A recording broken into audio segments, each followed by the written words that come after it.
Welcome to Daily Tax Minute. This is Tony Novak on a rainy Saturday and uh, making a quick recording about the article that came out yesterday. I saw it today in Goingconcern uh, magazine, which is one of the biggest in the accounting field. If you're not in the accounting field, you've probably never heard of it. That's would be normal. But Goingconcern has been a significant voice in our industry for some time.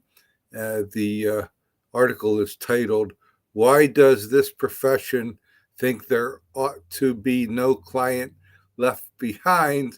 And it quoted one of my tweets to an accounting group last week, where I said that I made a switch to bundled services, and essentially I'm leaving behind uh, people and businesses that simply want a tax return prepared.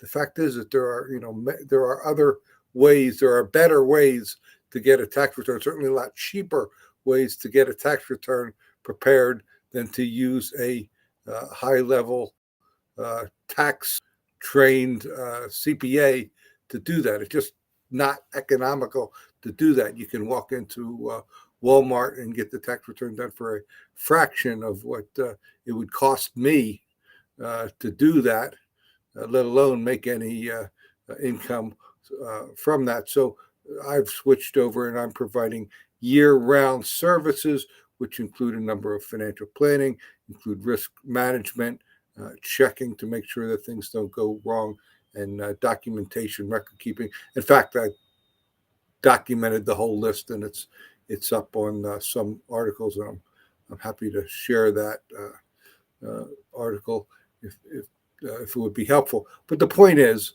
using a CPA is a lot more expensive than using a uh, unlicensed tax preparer, and in addition, using a CPA that has significant background training, expenses, and overhead in the business and tax problem representation and resolution field is absolutely the most expensive way.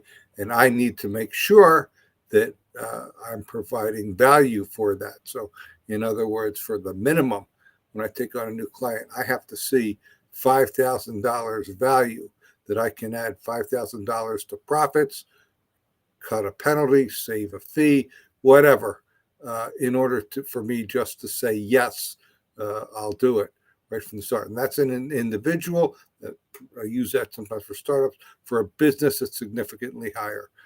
I need to see at least $1,000 a month value being realized before I can even say, yes, it's worth your time to get a CPA like me involved. So that's what's going on. I'll post a link to the article in the notes on the social media feed. Love to hear any feedback, uh, and would love to talk one-on-one about what's going on in your accounting and planning this year. I'm easy to reach at taxproblems.cpa, and I will be back probably Monday, probably not tomorrow, but Monday with another Daily Tax Minute.